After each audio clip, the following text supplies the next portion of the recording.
എല്ലാവർക്കും ഈ പരമ്പരയിലെ പുതിയൊരു എപ്പിസോഡിലേക്ക് സ്വാഗതം. ഈ വീഡിയോയിൽ ഇപ്പോൾ കനത്ത തകർച്ച നേരിട്ട മറ്റൊരു കമ്പനിയെക്കുറിച്ചാണ്. ഈ കമ്പനിയെക്കുറിച്ച് നമ്മുടെ ചില സുഹൃത്തുക്കൾ മുൻപ് ചോദിച്ചിരുന്നു.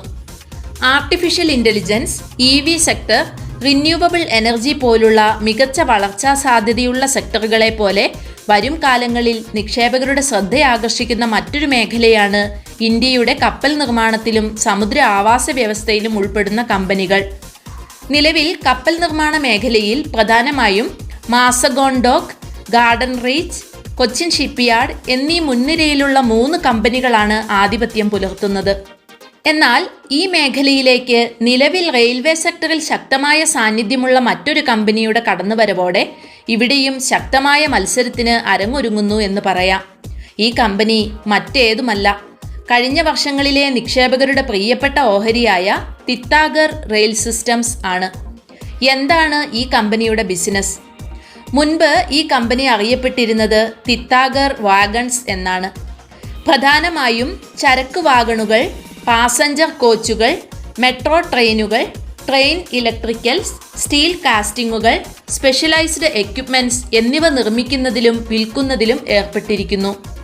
സമീപ വർഷങ്ങളിൽ വന്ദേ ഭാരത് ട്രെയിനുകൾ നിർമ്മിക്കുന്ന ആദ്യത്തെ സ്വകാര്യ മേഖലയിലെ കമ്പനിയായി മാറി തിത്താഗർ. ഇത് ഇന്ത്യയിലെ റെയിൽവേ മേഖലയിൽ സ്വകാര്യ കമ്പനികളുടെ വർദ്ധിച്ചു വരുന്ന പങ്ക് വ്യക്തമാക്കുന്നു. ഏകദേശം 1 മാസം മുൻപ് കമ്പനി മാനേജ്മെന്റ് പുനഃസംഘടനയും പുതിയ ഉയർന്ന വളർച്ചാ മേഖലകളിലേക്ക് കടക്കാനുള്ള പദ്ധതികളും പ്രഖ്യാപിച്ചു. ഇതിനെ തുടർന്ന് 2025 ഫെബ്രുവരിയിൽ തിത്താഗർ റെയിൽ സിസ്റ്റംസ്, SMS അഥവാ ship building and maritime systems, SSS അഥവാ സേഫ്റ്റി ആൻഡ് സിഗ്നലിംഗ് സിസ്റ്റംസ് എന്നീ പേരുകളിൽ പുതിയ ബിസിനസ് വെർട്ടിക്കലുകളുടെ രൂപീകരണത്തെക്കുറിച്ച് എക്സ്ചേഞ്ചുകളെ അറിയിച്ചു. കമ്പനി ഇതിനകം തന്നെ കപ്പൽ നിർമ്മാണത്തിലും സമുദ്ര ബിസിനസ്സുകളിലും സാന്നിധ്യം അറിയിച്ചിട്ടുണ്ട്. മുൻകാലങ്ങളിൽ ഇന്ത്യൻ നാവികസേനയ്ക്കായി പ്രത്യേക കപ്പലുകൾ, ഒരു പാസഞ്ചർ ഫെറി, തീരദേശ ഗവേഷണ കപ്പലുകൾ, മറ്റു കപ്പലുകൾ എന്നിവയുൾപ്പെടെ നിരവധി പദ്ധതികൾ അവർ രൂപകൽപ്പന ചെയ്യുകയും നിർമ്മിക്കുകയും ചെയ്തിട്ടുണ്ട്. അടുത്തിടെയുള്ള ഈ പ്രഖ്യാപനത്തോടെ വളരുന്ന കപ്പൽ നിർമ്മാണ വിപണിയുടെ ഒരു ഭാഗം പിടിച്ചെടുക്കാൻ കമ്പനി ലക്ഷ്യം വയ്ക്കുന്നു. അടുത്ത കുറച്ചു വർഷങ്ങളിൽ കപ്പൽ നിർമ്മാണവും സമുദ്ര സംവിധാനങ്ങളും ഒരു പ്രധാന വളർച്ചാ ചാലകമായി കാണുന്നുവെന്ന് കമ്പനിയുടെ MD ശ്രീ ഉമേഷ് ചൗധരി അടുത്തിടെ സൂചിപ്പിച്ചിരുന്നു. കപ്പലുകൾ നിർമ്മിക്കുന്നതിൽ മുൻപരിചയമുള്ള തിത്താഗർ ഇപ്പോൾ ഇന്ത്യയുടെ കിഴക്ക് പടിഞ്ഞാറൻ തീരങ്ങളിൽ പുതിയ കപ്പൽശാലകൾ സ്ഥാപിച്ച് ഈ മേഖലയിൽ സാന്നിധ്യം വർദ്ധിപ്പിക്കാൻ പദ്ധതിയിടുന്നു. മുൻപ് പാസഞ്ചർ റെയിൽ സംവിധാനങ്ങളിൽ ശ്രദ്ധ കേന്ദ്രീകരിക്കുന്നതിനായി കമ്പനി അതിൻ്റെ കപ്പൽ നിർമ്മാണത്തിലെ നിക്ഷേപങ്ങൾ തൽക്കാലത്തേക്ക് നിർത്തിവെച്ചിരുന്നു. റെയിൽ വിഭാഗത്തിൽ ആധിപത്യം പുലർത്തുന്ന കമ്പനി അടുത്ത വളർച്ചാ മേഖലയായി സമുദ്ര ബിസിനസ് വികസിപ്പിക്കാനുള്ള അവസരങ്ങളിൽ ഇപ്പോൾ ശ്രദ്ധ കേന്ദ്രീകരിക്കുന്നു. നിലവിൽ ഇന്ത്യൻ നാവികസേനയ്ക്കായി ഏകദേശം 10 മുതൽ 11 കപ്പലുകൾ നിർമ്മിക്കുന്നതിനായി തിത്താഗറിൻ്റെ കപ്പൽ നിർമ്മാണ വിഭാഗത്തിന് 3 ബില്യൺ രൂപയുടെ ഓർഡർ ബുക്കുണ്ട്. ഇവ ചെറിയ കപ്പലുകളാണ്. എന്നിരുന്നാലും തിത്താഗർ വരും മാസങ്ങളിൽ വലിയ ഓർഡറുകൾക്കായി ലക്ഷ്യമിടുന്നു. കൂടാതെ വലിയ കപ്പൽ നിർമ്മാണ പദ്ധതികൾ ഏറ്റെടുക്കുകയും ചെയ്യുന്നു. ഒട്ടുമിക്ക റെയിൽവേ സ്റ്റോക്കുകളെയും ബാധിച്ച വൻ തകർച്ചകൾക്ക് ശേഷം ഇപ്പോൾ ഈ സ്റ്റോക്കുകൾ ചെറിയ ബുള്ളിഷ് ട്രെൻഡിലേക്ക് മാറാൻ തുടങ്ങുന്നു. പാസഞ്ചർ റെയിൽ വിഭാഗത്തിനായുള്ള ഓർഡറുകളിൽ തിത്താഗറിന് നിലവിൽ മികച്ച ടെൻഡറുകൾ ഉണ്ട്. സ്വീഡിഷ് പവർ ആൻഡ് ഓട്ടോമേഷൻ ഗ്രൂപ്പായ ABBയുടെ ഇന്ത്യൻ വിഭാഗമായ ABB ഇന്ത്യയുമായി ചേർന്ന് 28 വർഷത്തിൽ കൂടുതൽ പ്രവൃത്തി പരിചയമുള്ള കമ്പനി ഡ്രൈവറില്ലാ മെട്രോ ട്രെയിനുകളും വികസിപ്പിക്കുന്നു. കമ്പനിയുടെ കഴിഞ്ഞ ക്വാർട്ടറിലെ സാമ്പത്തിക ഫലങ്ങൾ പരിശോധിക്കാം. 2024 ഡിസംബർ പാദത്തിൽ തിത്താഗറിൻ്റെ അറ്റ ആദായം 16% കുറഞ്ഞ് 628 മില്യൺ രൂപയും വരുമാനം കഴിഞ്ഞ വർഷത്തേതിൽ നിന്നും 6% കുറഞ്ഞ് 9 ബില്യൺ രൂപയുമായി. ഈ പാദത്തിലെ കമ്പനിയുടെ റെയിൽവേയിൽ നിന്നുള്ള വീൽസെറ്റ് വിതരണത്തിലെ കാലതാമസം കമ്പനിയുടെ പ്രവർത്തനങ്ങളെ ബാധിച്ചതാണ് ഈ ദുർബലമായ പ്രകടനത്തിന് കാരണം.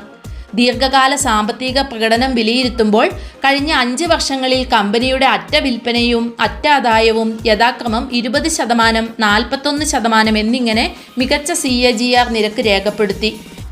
ഇന്ത്യൻ റെയിൽവേയിൽ നിന്നുള്ള വീൽ സെറ്റിന്റെ കാലതാമസം പരിഹരിക്കുന്നതിനായി തിത്താഗർ റെയിലും രാമകൃഷ്ണ ഫോർജിങ്സും സംയുക്തമായി വികസിപ്പിക്കുന്ന പുതിയ വീൽ പ്ലാന്റിനുള്ള കരാർ സർക്കാർ നൽകിയിട്ടുണ്ട്. പ്ലാന്റ് 2026ഓടെ ഉൽപാദനം ആരംഭിക്കുമെന്ന് പ്രതീക്ഷിക്കുന്നു. വന്ദേ ഭാരത് മെട്രോ പദ്ധതികൾ വിലയിരുത്തുമ്പോൾ കമ്പനി ഇതിനോടകം തന്നെ വന്ദേ ഭാരത് പദ്ധതി നിർവഹണം ആരംഭിച്ചതായി അറിയാൻ കഴിയുന്നു. 2026 മാർച്ചോടെ ആദ്യത്തെ വന്ദേ ഭാരത് ട്രെയിൻ വിതരണം ചെയ്യാൻ കഴിയുമെന്ന് കമ്പനി പ്രതീക്ഷിക്കുന്നു. ആസൂത്രിതമായ വിപുലീകരണത്തിന്റെ ഭാഗമായി തിത്താഗർ പ്രതിമാസം 1000 വാഗണുകളുടെ ഉൽപാദന ശേഷി ലക്ഷ്യമിടുന്നു. നിലവിലെ ഉൽപാദനം ഏകദേശം 800 മുതൽ 900 വാഗണുകളാണ്. ലക്ഷ്യം കൈവരിക്കുന്നതോടെ അതിന്റെ ഉൽപാദനം ഒരു പാദത്തിൽ 3000 വാഗണുകളായി ഉയരും. 2024 സാമ്പത്തിക വർഷത്തിൽ ഈ ഉയർന്ന ഉൽപാദന ശേഷി കമ്പനിക്ക് 280 ബില്യൺ രൂപയുടെ ഓർഡറുകൾ നേടാൻ സഹായിച്ചു. കമ്പനി മൂലധനത്തിൽ വൻതോതിൽ നിക്ഷേപം നടത്തുന്നതിനാൽ കൂടുതൽ ഉയർന്ന മൂല്യമുള്ള ഓർഡറുകൾ ലഭിക്കുമെന്നും ഓർഡർ ബുക്ക് മുകളിലേക്ക് ഉയരുമെന്നും പ്രതീക്ഷിക്കുന്നു. ഈ ഉയർന്ന മൂല്യമുള്ള ഓർഡറുകളിൽ ചിലത് ഇന്ത്യൻ റെയിൽവേ, വന്ദേ ഭാരത്, സൂറത്ത് മെട്രോ, അഹമ്മദാബാദ് മെട്രോ എന്നിവയിൽ നിന്നുള്ള വാഗണുകൾക്കും വീൽസെറ്റ് നിർമ്മാണത്തിൽ നിന്നുമായിരിക്കും. ഇതിനു പുറമെ make in India, make for the world എന്ന ലക്ഷ്യം മുന്നിൽ കണ്ടുകൊണ്ട് കയറ്റുമതി വിപണിയിലും കമ്പനി ശ്രദ്ധയൂന്നുന്നു. വാഗണുകൾക്കുള്ള വർദ്ധിച്ചുവരുന്ന ആഗോള ഡിമാൻഡും ചൈന +1 സ്ട്രാറ്റജിയും പരമാവധി പ്രയോജനപ്പെടുത്താനും കമ്പനി ലക്ഷ്യമിടുന്നു. കൂടാതെ വാഗണുകളുടെയും കോച്ചുകളുടെയും ശേഷി വർദ്ധിപ്പിക്കുന്നതിന് മൂലധനത്തിൽ വൻതോതിൽ നിക്ഷേപം നടത്തുന്നു. നിലവിൽ കമ്പനി പുറത്തുനിന്ന് ഇറക്കുമതി ചെയ്യുന്ന മെട്രോ റെയിലിനുള്ള പ്രൊപ്പൽഷൻ സിസ്റ്റത്തിന്റെ ബാക്ക്വേർഡ് ഇൻ്റഗ്രേഷനിലും പ്രവർത്തിക്കുന്നുണ്ട്. മൊത്തത്തിൽ വിലയിരുത്തുമ്പോൾ ഉയർന്ന ഓർഡർ ബുക്കിന്റെ പിൻബലത്തിൽ തിത്താഗർ കുറഞ്ഞത് കുറച്ചധികം കാലത്തേക്കെങ്കിലും മതിയായ വരുമാനത്തിനുള്ള രൂപരേഖ തയ്യാറാക്കിയിട്ടുണ്ട് എന്ന് പറയാം. ഇനി ഈ കമ്പനിക്ക് മുന്നിലെ വെല്ലുവിളികൾ നോക്കാം. തിത്താഗർ അതിന്റെ ബിസിനസ് സെഗ്മെന്റുകളിലുടനീളം തുടർച്ചയായ വളർച്ചയ്ക്ക് തയ്യാറെടുക്കുന്നുവെങ്കിലും ഈ പദ്ധതികളുടെ വിജയം സ്ഥിരമായ സർക്കാർ ചെലവുകളെയും അതിന്റെ വിപുലീകരണം ഫലപ്രദമായി നടപ്പിലാക്കാനുള്ള കമ്പനിയുടെ കഴിവ് എന്നിവയെ ആശ്രയിച്ചിരിക്കുന്നു എന്നത് ശ്രദ്ധിക്കേണ്ടതാണ്. നമുക്കറിയാം, ഈ കഴിഞ്ഞ യൂണിയൻ ബജറ്റിൽ റെയിൽവേക്കായി നീക്കിവെച്ച തുക കഴിഞ്ഞ വർഷത്തെ അതേ നിലയിൽ തുടരാൻ സർക്കാർ തീരുമാനിച്ചു എന്ന വാർത്ത പുറത്തു വരുമ്പോഴേക്കും റെയിൽവേ സ്റ്റോക്കുകൾ തകർന്നടിഞ്ഞത്. ഈ റിസ്കുകൾ കൂടി മുന്നിൽ കണ്ടാവണം നിക്ഷേപ തീരുമാനമെടുക്കേണ്ടത്. ഇനി ഈ സ്റ്റോക്കിന്റെ പ്രകടനവും നിലവിലെ വാല്യുവേഷനും നോക്കാം. കഴിഞ്ഞ 6 മാസത്തിനിടയ്ക്ക് ഈ സ്റ്റോക്ക് 65% കൂടുതൽ തകർച്ച നേരിട്ടു. ബജറ്റിലെ നിരാശയ്ക്കൊപ്പം കമ്പനിയുടെ കഴിഞ്ഞ പാദത്തിലെ സാമ്പത്തിക പ്രകടനം മോശമായതും ഇന്ത്യൻ വിപണികളിലുണ്ടായ കൂട്ടത്തകർച്ചയും ഈ സ്റ്റോക്കിനും കാര്യമായ നഷ്ടം വരുത്തി. 2024 ജൂൺ 27-ന് സ്റ്റോക്ക് അതിന്റെ എക്കാലത്തെയും ഉയർന്ന വിലയായ 1897 രൂപയിലും ഈ കഴിഞ്ഞ 2025 മാർച്ച് 4-ന് ഒരു വർഷത്തെ താഴ്ന്ന വിലയായ 655 രൂപയിലുമെത്തി.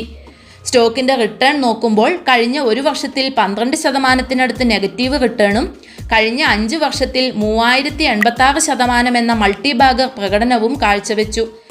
ഈ സ്റ്റോക്കിന്റെ മൂല്യം പരിശോധിക്കുമ്പോൾ നിലവിൽ 803 രൂപയിൽ വ്യാപാരം നടത്തുന്ന ഈ ഓഹരിയുടെ പ്രൈസ് ടു ഏർണിംഗ് റേഷ്യോ ഏകദേശം 37 മടങ്ങാണ്.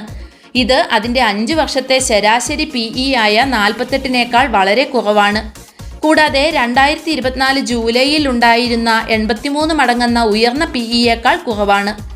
എന്നിരുന്നാലും എപ്പോഴും പറയാറുള്ളതുപോലെ നിക്ഷേപ തീരുമാനം എടുക്കുന്നതിന് മുൻപ് ആവേശത്തെ മാത്രം ആശ്രയിക്കുന്നതിനു പകരം കമ്പനിയുടെ കോർപ്പറേറ്റ് ഭരണരീതികളും വളർച്ചാ സാധ്യതകളും സാമ്പത്തിക പ്രകടനവും സർക്കാർ നടപടികളും ഈ സ്റ്റോക്ക് വാങ്ങുന്നതിന് മുൻപ് വിലയിരുത്തേണ്ടത് പ്രധാനമാണ്. അടുത്ത വീഡിയോയിൽ മറ്റൊരു കമ്പനിയുടെ വിശേഷങ്ങളുമായി വീണ്ടും കാണാം. കൂടുതൽ ഉപകാരപ്രദമായ വീഡിയോകൾക്കായി ചാനൽ സബ്സ്ക്രൈബ് ചെയ്യുക. Stay safe and thank you for watching.